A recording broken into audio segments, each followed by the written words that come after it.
The India-Pakistan conflict has just ended. Within just 5 days, India has shocked the whole world 3 times.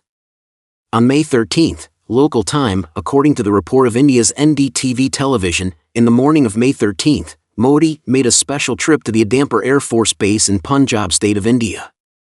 While offering condolences to the officers and soldiers at the base, he inspected the weapons, equipment and combat readiness of the military base. It is worth noting that, when Modi delivered a speech within the base, he deliberately used the S-400 air defense missile system deployed at the base as the background. He intended to imply to the outside world that the S-400 air defense missiles of the Indian Army had not been destroyed by the JF-17 Thunder fighter jets of the Pakistan Air Force, and the MiG-29 fighter jets within the base had not been shot down by the Pakistan Air Force either.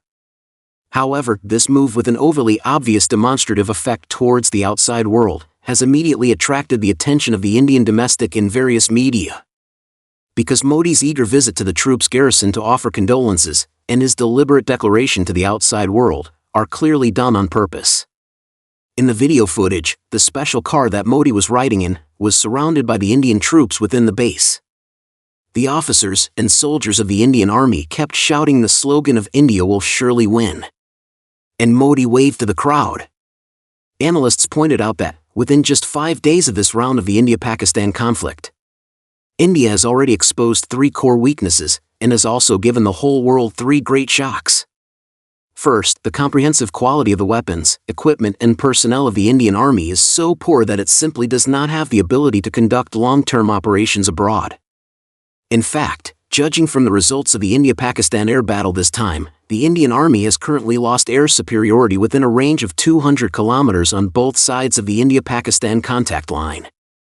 India is unable to defeat Pakistan in local high-intensity exchanges of fire, which has stunned the outside world.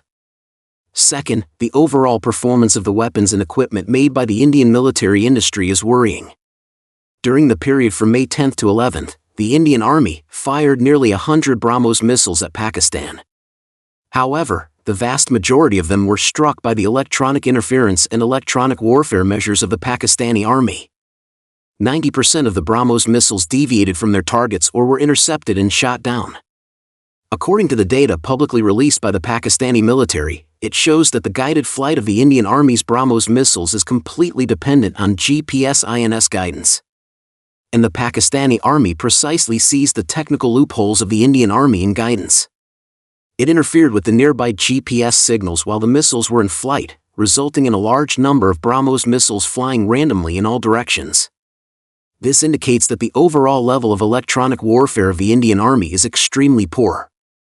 The Pakistani Army only used simple GPS spoofing technology to foil the saturation missile attacks of the Indian Army. The weapons and equipment of the Indian Army are so inadequate that it has drawn the attention of the outside world.